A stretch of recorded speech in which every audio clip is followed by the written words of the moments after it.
The metals program, jewelry design, metal furniture, sculpture, interior space, exterior space is a way of working that's evolved over the years. We see that our people as being multifaceted, and we try to look at opportunities and diversity in what's happening out there and the changes that are happening out there in the art world, but as they address fashion and architecture and things like that.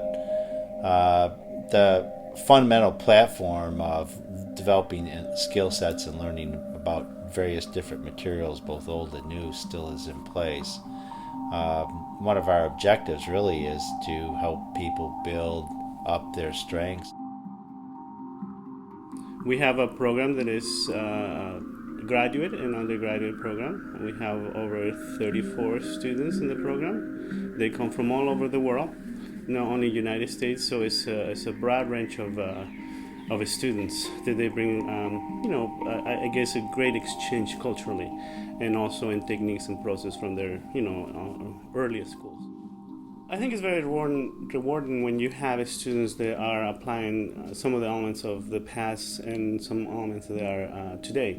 And that's the emphasis that we try to do to the students. Even though the core of our curriculum emphasizes some traditional techniques and processes, we also try to utilize, in this case, other technologies and a different type of approach.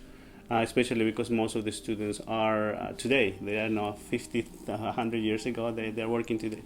So we try to emphasize in the conversations when we have critiques, all the projects they have basic critiques, and we do research projects. A lot of the research projects, they have to do with issues that are social issues, contemporary issues, or issues that have to do with marketability and sustainability within products that we do. And I will say in that sense, I can call it products, but it is their designs.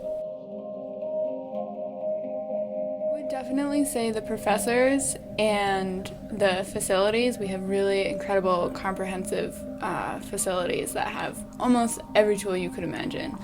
And I was actually a transfer student, so RIT was very appealing to me based on that.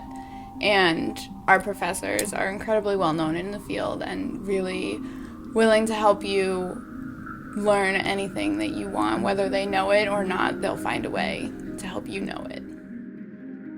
I grew up with the idea that clothing was a way to express yourself, but I didn't want to be in that industry, so I decided that jewelry was a different way for people to express themselves individually. But as I got into it, I really fell in love with the making of it and the physical process of manipulating a two-dimensional material into very three-dimensional objects.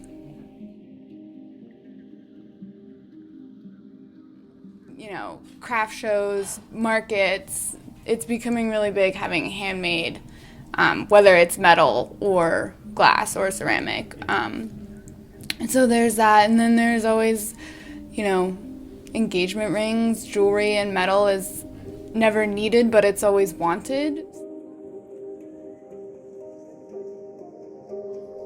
Traditions come and go, but classic values are constantly evolving. And in the contemporary world of craft and art, those values are there. They act as a platform. And though we are working with traditional materials, or I would say materials that have a cultural importance, it's off of that platform that we're creating new images and actually responding to today's images. It's something that we use every day, from kitchen sinks to utensils to jewelry. We use accessories, especially jewelry.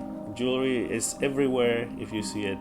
Utensils and, I guess the utility is one of the main aspects, and also for other purposes in this case.